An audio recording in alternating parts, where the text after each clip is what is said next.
주신 하나님의 말씀은 역대상 19장 1절에서 5절까지의 말씀입니다.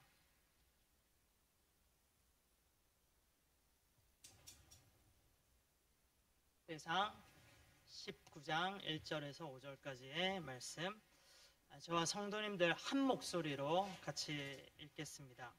역대상 19장입니다. 자, 같이 읽겠습니다. 시작. 그 후에 암몬 자손의 왕 나하스가 죽고 그의 아들이 대신하여 왕이 되니 다윗이 이르되 한운의 아버지 나하스가 전에 내게 호의를 베풀었으니 이제 내가 그의 아들 한운에게 호의를 베풀리라 하고 사절들을 보내서 그의 아버지 죽음을 문상하게 하니라. 다윗의 신하들이 암몬 자손의 땅에 이르러 한운에게 나아가 문상하매 암몬 자손의 방백들이 한운에게 말하되 왕은 다윗이 조문사절을 보낸 것이 왕의 부친을 존경함인 줄 여기시나이까. 그의 신하들이 왕에게 나아온 것이 이 땅을 엿보고 정탐하여 전복시키고자 함이 아니니까 하는지라. 한운이 이에 다윗의 신하들을 잡아 그들의 수염을 깎고 그 의복을 볼기 중간까지 자르고 돌려보내매 어떤 사람이 다윗에게 가서 그 사람들이 당한 일을 말하니라. 그 사람들이 심히 부끄러워하므로 다윗이 그들을 맞으러 보내 왕이 이르기를 너희는 수염이 자라나기까지 여리고에 머물다가 돌아오라 하니라. 아멘. 성도님들 안녕하세요. 반갑습니다. 지난 한 주간 은혜 가운데 잘 보내셨습니까? 저는 설교 전에 인사를 하면서 설교를 시작하는 경우가 자주 있습니다. 인사는 사람과 사람 서로 간에 마음이 열리는, 열어지게 하는 그런 중요한 매개체인 것 같습니다. 오늘 예배 드리시는 여러분들의 마음이 열려서 하나님의 말씀을 잘 받으시면 좋겠습니다. 같이 이렇게 인사하겠습니다. 옆에 계시는 분들 보시고요. 이렇게 인사하겠습니다. 당신을 축복합니다. 당신을 축복합니다. 또 예배 은혜 많이 받으세요. 예배 은혜 많이 받으세요. 이렇게 인사하면서 예배를 시작하니 너무 가슴이 따뜻하고 좋은 것 같습니다. 오늘 예배에서도요, 이 인사에 관한 말씀을 하려고 합니다. 그래서 말씀 제목도 두 인사 이야기입니다. 이제 성탄이 6일 앞으로 다가왔는데요. 이 말은 우리가 지금 대림절 11월 말부터 계속 대림절을 보내고 있는데 대림절이 12월 24일 성탄 하루 전까지입니다. 성탄 하루 전까지인데요. 이제 금요일까지 우리가 대림절을 보내게 되는 거예요. 여러분에게 질문 하나 드릴게요. 이 대림절이라고 하는 것은 약 2000년 전에 이 땅에 오신 초림하신 예수님의 탄생을 우리가 기다리는 거고, 그러면서 또 다시 오실 예수님 재림을 기다리는 이 기간이지 않습니까? 이 기간이 대림절, 예수님의 오심을 상징하는 두 가지 인사를 저희들은 하고 있습니다. 이 두 가지 인사가 어떤 인사인가요? 다 잘 아시죠? 맞습니다. 첫 번째는 메리 크리스마스, 그리고 또 다른 한 가지는 마라나타, 이 인사입니다. 이 인사를 가지고 여러분들과 함께 오늘 말씀을 같이 나누고 싶습니다. 첫 번째 인사인데요. 메리 크리스마스. 메리 크리스마스 인사에 대한 여러 가지 해석과 전문적인 해석이 있지만 간단하게 이렇게 성도님들 아시면 맞을 것 같습니다. 그리스도의 탄생을 즐거워하고 기뻐합시다. 이 인사가 메리 크리스마스의 인사의 의미가 되겠습니다.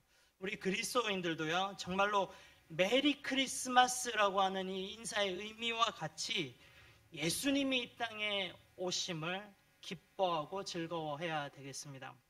예수 그리스도가 왜 이 땅에 오셨는지에 대한 그 의미를 우리는 잘 알고 있잖아요. 아까 찬송 115장 찬양했죠. 기쁘다 구주 오셨네.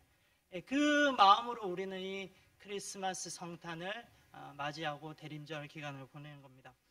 하나님을 정말로 기쁘시게 해드리고 싶은 마음이 저희들에게 있잖아요. 그렇다면 하나님께서 베풀어 주신 이 기쁜 은혜, 호의를 우리는 정말로 잘 누리면 되는 것입니다. 그래서 하나님께 최고의 찬양과 영광을 올리고요, 또 이 땅에 성육신하신 예수 그리스도께 최고의 감사와 찬양과 영광을 올리는 것입니다. 이것이 대림절 기간을 보내며 성탄을 맞이하는 저희들의 자세입니다. 그런데 말이죠. 우리 그리스도인들은 이런 마음으로 성탄을 또 맞이하며 대림절을 보내는데 우리 그리스도인들과는 달리 하나님의 이 은혜의 호의를 잘 받아들이지 않는 사람들이 있어서 안타깝습니다. 오늘 말씀 첫 번째 메리 크리스마스 인사의 포인트는 이 부분인데요. 이렇게 한번 생각을 해보시면 좋겠습니다. 누군가를 진심으로 생각하고 위해서 그 사람에게 은혜를 베풀고자 호의로 선물을 했는데 상대방이 내 호의를 거부하는 거예요. 내가 베푼 이 은혜를 받아들이지 않는다라고 하면 너무너무 속상하고 가슴 아픈 일 아닙니까? 오늘 역대상 19장의 본문을 보면 이와 비슷한 사건이 하나 나오고 있습니다. 다윗 왕이 이스라엘을 잘 다스리고 있었을 때입니다. 안으로 하나님의 나라를 튼튼하게 세우고 예배를 정립하고 잘 백성들을 통치하고 있었고요. 또 밖으로도 나라를 확장시키고 있었을 그때입니다. 외교도 잘하고요. 여러 가지 전쟁을 나가서 국경도 확장하고 있었던 그때입니다. 당시 이스라엘이 암몬이라고 하는 나라와의 관계도 좋았습니다. 그런데 암몬 왕, 이제 다윗 왕과 교제를 했었던 이 암몬 왕이 죽게 되면서 그 아들이 암몬의 왕위를 승계하는 일이 생겼죠. 그래서 다윗 왕은요, 이 죽은 암몬의 왕의 죽음을 애동하면서 그의 아들에게 은혜를 베풀고자 호의를 가지고 선한 마음으로 그 새로운 왕에게 조문단을 보내면서 그의 아버지의 죽음을 애도하게 했습니다. 그런데 결론부터 말씀드리자면요, 이 암몬의 새로운 왕이 다윗 왕으로부터 오는 이 호의, 은혜를 은혜로 받아들이지 않은 것입니다. 다윗이 자신의 나라를 침략하러 온 것이라 라고 생각을 한 겁니다. 그 주위에 있는 신하들이 막 여러 가지 이야기를 한 겁니다. 그러면서 그 이야기를 듣고 보니 정말로 그런 것 같아서 이 다윗 왕이 진정성으로 보냈던 이 조문단의 사절들을 거부하고 그들에게 큰 수치심을 안겨주면서 쫓아보냈습니다. 새로운 암몬 왕은 그 다윗 왕이 보냈던 신하들의 수염을 깎았어요. 그리고 그들이 입었던 옷을 도려내어서 두 엉덩이가 보이도록 해서 일부러 그렇게 수치심을 주면서 돌려보냈습니다. 이 부분은요, 지금 이 시대에도 참 수염이 깎이고 엉덩이가 드러난 채로 쫓겨난다는 거 수치스러운데 그 시대에는 정말로 우리가 상상할 수 없을 정도로 큰 수치와 모욕적인 그런 일이 아닐 수가 없었습니다. 이 사건이 계기가 되어서 이 암몬과 이스라엘이 전쟁을 하게 되고 이 암몬은 이 전쟁에서 크게 패하게 됩니다. 이 사건은 우리에게 주는 간단하면서도 강력한 메시지가 있습니다. 누군가에게 호의나 은혜를 받게 될 때에는 단지 그 은혜와 호의를 감사하며 기쁨으로 그것을 받아들이면 좋을 것 같습니다. 이런 점에서 하나님께서 예수 그리스도라고 하는 하나님의 큰 사랑과 큰 은혜의 호의를 베푸시고자 하는데 이 하나님의 은혜를 받지 않겠다라고 하는 사람들이 있어서 너무나도 가슴이 아픈 거죠. 안타깝습니다. 우리 주위를 둘러보면요, 이유야 불문하고 예수님을 받아들이지 않겠다라고 하는 많은 사람들의 수많은 케이스의 이야기들이 있습니다. 여러분들 어떻습니까? 우리는 하나님의 마음을 잘 알고 있잖아요. 하나님 참 마음이 아프실 것 같아요. 하나님의 마음은요, 늘 생명이 있습니다. 생명. 하나님의 은혜인 이 예수 그리스도를 너희들이 받고 너희들이 영접해서 그 생명을 누리라 하는데 하나님의 마음이 있습니다. 그런데 하나님의 은혜인 이 예수 그리스도라고 하는 귀한 복된 소식이 선물을 받아들이지 않는 사람들에게는요, 생명이 없습니다. 결국 하나님의 이 은혜를 받아들이지 않으면 멸망하게 됩니다. 하나님의 바람은 우리가 멸망당하는 것에 있지 않습니다. 우리가 다 그 멸망의 길에서 벗어나서 생명으로 돌아오라고 하는데 하나님의 마음은 있습니다. 우리가 다 살고 다 구원받고 이 기쁨의 은혜의 가치를 누리고 즐거워하면서 영생하기를 하나님은 바라시는 겁니다. 메리 크리스마스라고 하는 인사는요, 그런 면에서 먼저는 우리 그리스도인들이, 우리의 믿음의 그리스도인들이 예수님의 오심을, 탄생하심을, 이 땅에 오심을 그래서 즐거워하며 기뻐하는 것입니다. 그런데 이것만은 아닙니다. 이 인사는 예수님 믿지 않는 그런 사람들을 향하는 인사도 되어야 합니다. 당신도 이 메리 크리스마스라고 하는 인사의 진정한 의미와 그 가치를 알면 좋겠어요. 이런 마음으로요, 우리는 상대방에게 메리 크리스마스라고 인사하는 겁니다. 많은 사람들이 이 메리 크리스마스의 인사의 진정한 의미를 모르고 있습니다. 그런 사람들에게 이 인사를 하면서 이 인사의 의미를 하나하나 풀어주면 너무나도 좋을 것 같습니다. 지난주 새벽 기도 시간 때 3층 방송실에서 창밖으로 이른 아침에 전차로 출근하는 그런 사람들의 모습을 봤습니다. 6시도 채 안 되는 그 이른 시간에 부지런히 살아가는 그 사람들의 모습들이 참 아름다웠고 응원해주고 싶은 그런 마음이었습니다. 그러면서 이들을 보면서 순간적으로 들었던 제 마음은, 저 중에 몇 명이 예수님 믿고 있을까라는 그 생각이었습니다. 안타까운 마음이 드는 거예요. 대부분의 사람들은 하나님의 이 은혜의 복음, 복된 소식, 이 기쁨을 이해하지 못하고 또 누리지도 못하고 받아들이지 못하고 있겠지. 일본에 1억 명 이상의 사람들이 예수님을 이유야 어떻든 간에 안 믿고 못 믿고 있는데, 이 많은 사람들을 언제 다 복음을 믿게 하고 그들에게 복음을 전할 수 있을까? 이런 생각을 하면서 또 순간적으로 안타까운 마음이 들었습니다. 그런데 그날 아침에 기도하면서 저희 이 안타까운 마음은요, 희망과 소망으로 바뀌었습니다. 너무 큰 거 생각하지 말자. 내 앞에 있는 작은 거에 하나에 좀 집중해보자, 이런 마음이 들었습니다. 내가 알고 있는 한 사람, 내가 알고 있는 사람 중에 복음을 모르는 사람, 예수님의 진정한 의미의 오심의 가치를 모르는 그 사람에게 복음을 한번 전해보는 거야. 비록 그 결과가 더디오고 느릴 수는 있겠지만, 오래 걸릴 수 있겠지만, 그래도 나에게 주어진 복음을 전할 수 있는 이 상황에 집중해보자. 내가 한 명을 전하면 또 다른 사람들도 나와 같은 마음으로 또 누군가에게 한 명에게 복음을 전해보면 이 작은 불꽃들이 일어나서 하나님이 그 가운데 또 역사하시면 일본에 반드시 복음의 불이 붙을 것이다. 이런 희망과 소망의 믿음을 주셨습니다. 요즘 2021년 한 해를 뒤돌아보면서 저의 삶에 재정비하는 시간을 가지고 있습니다. 그리스도인으로서 나는 올 한 해 어떤 삶을 살았나 여러 가지 생각해 보고 있습니다. 올 한 해 아쉬운 부분도 있고 힘든 부분도 있고 즐거운 부분 다사다난한 한 해였지만 참 감사한 것이 있습니다. 저에게 이 감사한 것은 지난주였죠. 지난주 토요일 날 있었던 세례 입교식이었습니다. 하나님의 사랑, 복음을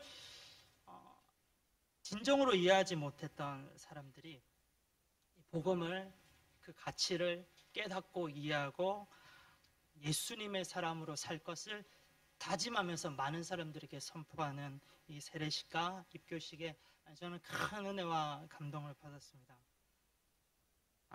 제가 왜 이렇게 감동이 되었냐 또 곰곰이 생각을 해봤는데요.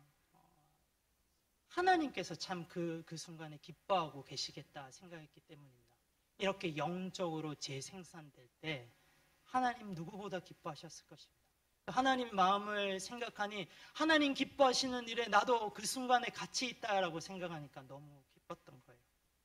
이 성탄절, 이 대림절은요, 예수님 믿지 않는 사람들에게 복음을 전할 수 있는 좋은 기회이지 않습니까? 1년 중에 그 어느 때보다도 복음을 받아들일 수 있는 마음의 문들이 열려있는 이 기간이라고 합니다. 예수님의 탄생을 우리 그리스도인들만 기뻐할 것이 아니라, 물론 우리가 먼저 기뻐해야 되지만 우리만 기뻐할 것이 아니라 복음이 필요한 영혼, 구원받아야 될 영혼들에게도요, 메리 크리스마스라고 인사하면서 그들에게 다가가면 좋겠습니다. 이런 마음으로 한번 인사해 보면 좋겠습니다. 우리 복음이 꼭 필요한 그 영혼들을 생각하시면서요. 당신도 그리스도의 오심을 기뻐하고 즐거워하면 좋겠습니다. 이 마음으로 또 우리도 복음을 전하기를 결단하는 마음으로 함께 인사하면 좋겠습니다. 메리 크리스마스. 메리 크리스마스. 여러분들 메리 크리스마스 인사하셨습니다. 꼭 복음을 전해야 될 영혼들에게 복음을 전하는 복된 이번 대림절 기간, 그리고 그러면서 성탄절 맞이하면 좋겠습니다. 두 번째 인사입니다. 두 번째 인사인데요, 마라나타입니다. 마라나타. 대림절 기간에 메리 크리스마스와 함께하는 또 중요한 인사이죠. 이 마라나타라고 하는 뜻은 주 예수님 오십시오 라고 하는 이 의미가 되겠습니다. 이 세상의 마지막 날 예수님께서 재림하는 때를 학수고대하면서 하는 우리 그리스도인들의 인사가 바로 이 마라나타이죠. 간혹 우리 그리스도인들 중에 예수님께서 다시 오시는 이때 재림, 그러니까 이 세상의 마지막 날을 두려워하시는 그런 분들이 계십니다. 그리고 가능한 한 이 재림의 때가 좀 더디게 오면 좋겠다라고 생각하시는 그리스도인들이 있습니다. 그런데 말이죠, 이 재림은요, 우리 그리스도인들, 복음을 꽉 붙잡고 있는 우리 그리스도인들에게는요, 너무너무 축복되고 기쁘고 기다려지는 그런 때라는 것을 우리는 인식하면 좋겠습니다. 재림 이후에 우리 그리스도인들이 주님과 함께 영원한 하늘나라의 축제에 참여를 합니다. 우리가 평생에 경험해보지도 못했고 정말로 체험해보지도 못하고 상상하지도 못할 그것보다 훨씬 더 기쁘고 감사한 그 파티 같은 그때가 바로 재림입니다. 그렇기 때문에 우리는요, 이 재림을 기대하고 기다리는 것입니다. 이 재림의 때 많은 사람들이 궁금하게 생각하는 때가 있습니다. 재림이 도대체 언제 일어날까? 예수님이 언제 이 세상에 다시 오실까 생각을 하고 궁금해하는 사람들이 있습니다. 예수님의 제자 중에 한 사람도 예수님께 이렇게 물었습니다. 마태복음 24장 3절에 있는데요, 제자가 이렇게 예수님께 질문을 했습니다. 같이 한번 읽어볼까요? 같이 읽겠습니다. 시작. 예수께서 올리브산에 앉아 계실 때 제자들이 따로 그에게 다가와서 말하였다. 이런 일들이 언제 일어나겠습니까? 선생님께서 다시 오시는 때와 세상 끝날에는 어떤 징조가 있겠습니까? 우리에게 말씀해 주십시오. 예수님의 제자가 예수님께 이렇게 말하는 겁니다. 선생님께서 다시 오시는 때가 언제입니까? 그 재림의 때가 언제입니까? 세상 끝날의 징조가 어떻겠습니까? 예수님 말씀해 주세요. 이렇게 질문을 했습니다. 이 제자의 질문에 예수님께서 마태복음 4장 14절까지 4절에서 14절까지를 통해서 여러 가지 이 재림의 때, 세상의 마지막 날 예수 그리스도가 다시 오시는 이 때의 징조를 말씀을 해 주십니다. 그 중에 한 가지를 이 시간 성도님들과 같이 나누고 싶습니다. 예수님께서 다시 올 때쯤에 예수님은 많은 사람들의 사랑이 식어질 거라고 말씀을 하세요. 한번 이 부분도 찾아볼까요? 마태복음 24장 12절입니다. 12절 같이 이 부분 읽겠습니다. 예수님께서 말씀하신 거예요. 시작. 그리고 불법이 성하여 많은 사람의 사랑이 식을 것이다.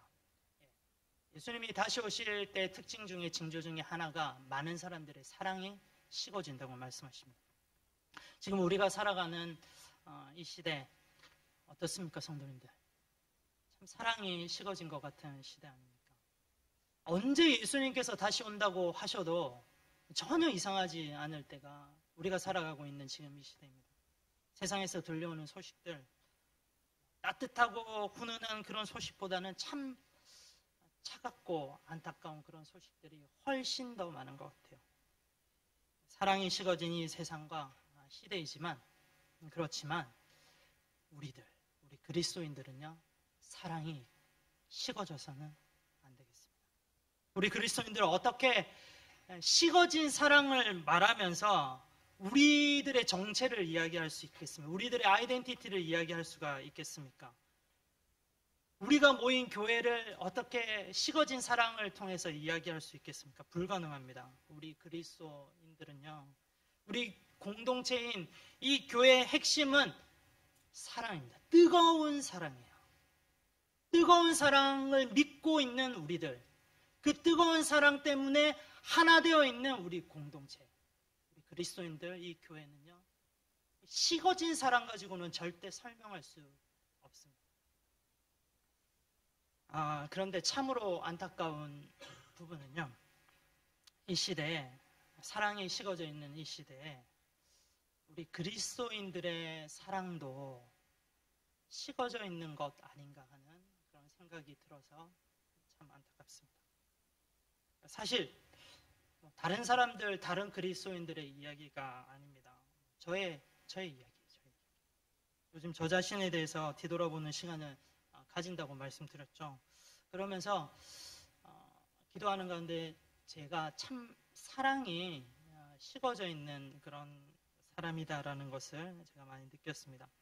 성도님들께 정말로 부끄러운 말씀이지만 사실이 그래요.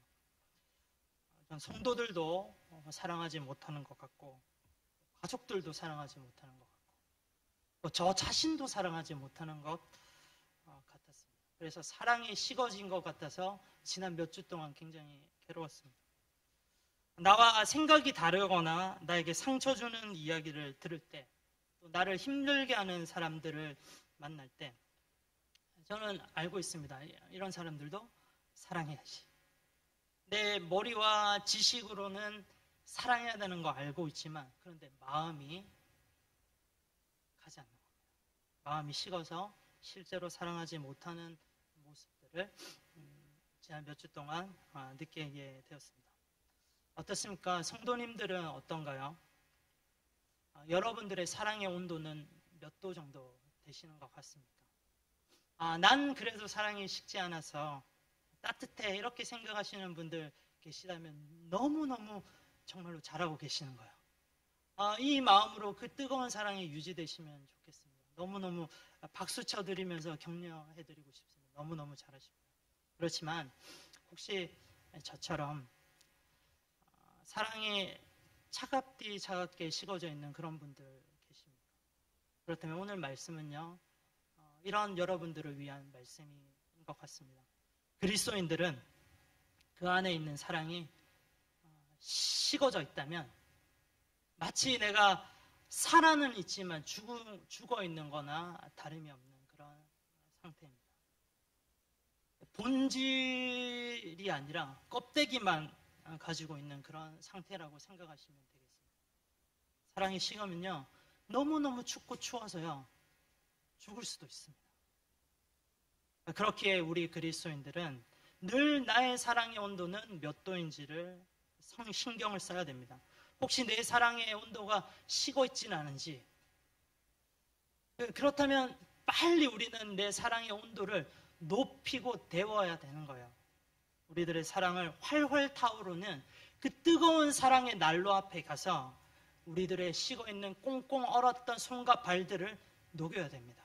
우리의 얼어있는 이 차디찬 사랑의 마음을 녹여야지 우리가 살 수가 있습니다. 이 뜨겁고 뜨거운 난로 같은 그 사랑이 누구입니까? 바로 하나님이시고 예수님입니다. 이 뜨거운 사랑 어떻게 증명할 수 있겠습니까? 바로 하나님이신 예수님이 이 땅에 인간의 완전한 몸을 입고 오신 이 성육신하신 이 그리스도의 탄생이 바로 그 사랑의 증거가 아닙니까? 전능하신 하나님이신 왕이신 그분이 완전한 무기력, 무능을 아시면서 이 땅으로 오신 그 탄생이 바로 이 뜨거운 사랑의 증거가 아닙니까? 이 성탄절, 이 성육신하신 하나님의 이야기가 바로 그 뜨거운 사랑의 증거입니다. 또 십자가의 죽으심이 이 하나님의 뜨거운 사랑의 증거가 아닙니까? 왜 하나님이 우리를 위해서 죽으셔야 됩니까? 우리를 그만큼 죽을 만큼 사랑하신다는 거예요. 이 하나님의 사랑, 예수님의 사랑은요, 정말로 뜨겁고 뜨거운 사랑입니다. 성탄절 맞이하면서 대림절을 보내면서 우리는 이 뜨겁고 뜨거운 사랑에 집중을 해야 되겠습니다. 우리가 예수님을 생각하고 묵상하면요, 차가웠던 우리의 사랑이 다시금 따뜻해지는 것을 여러분들 체험하실 수 있을 것입니다. 예수님께 집중하고 예수님의 이 사랑의 이야기에 다시금 관심 가지시면 우리는 다시 뜨거워지고 우리는 살아나는 거예요.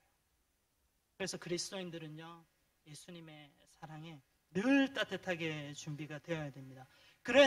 그래야지 내가 먼저 살 수 있습니다.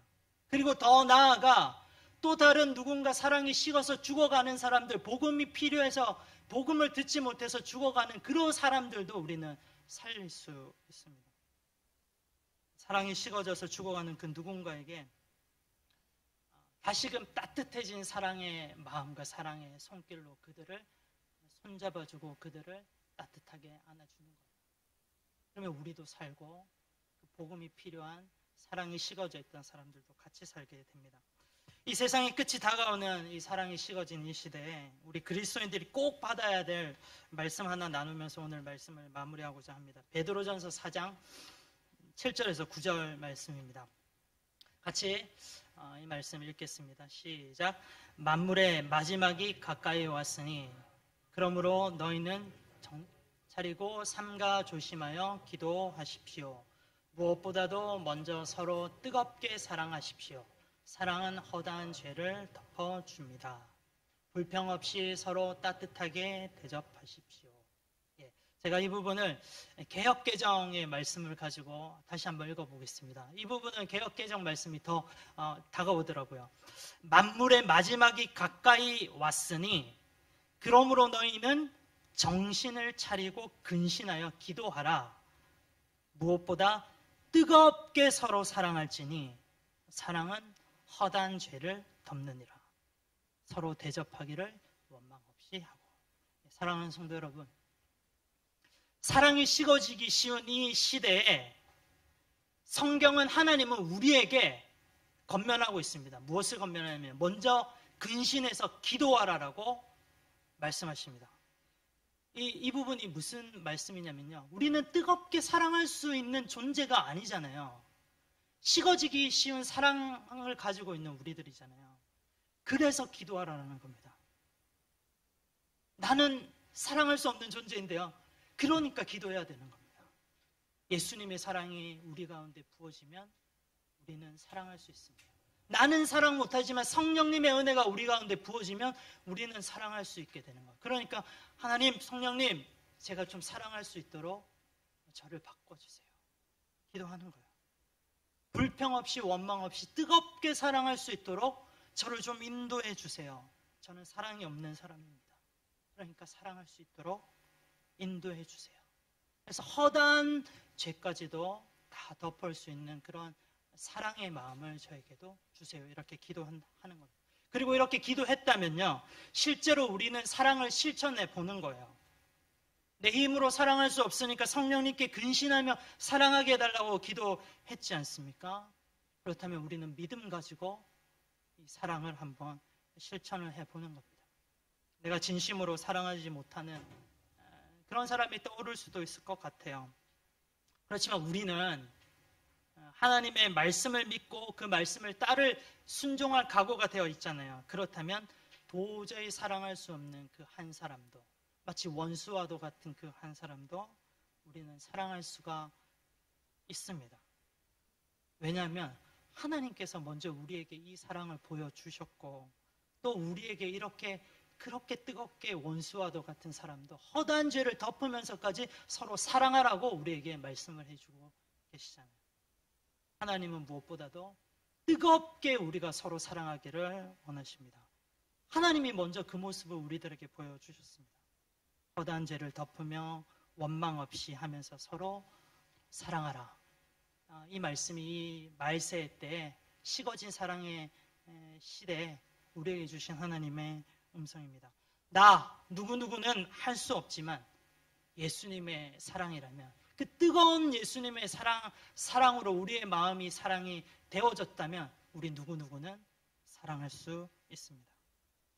예수님이 이 땅에 다시 오실 때까지 우리가 이렇게 뜨거운 사랑으로 서로 살아가면 좋겠습니다.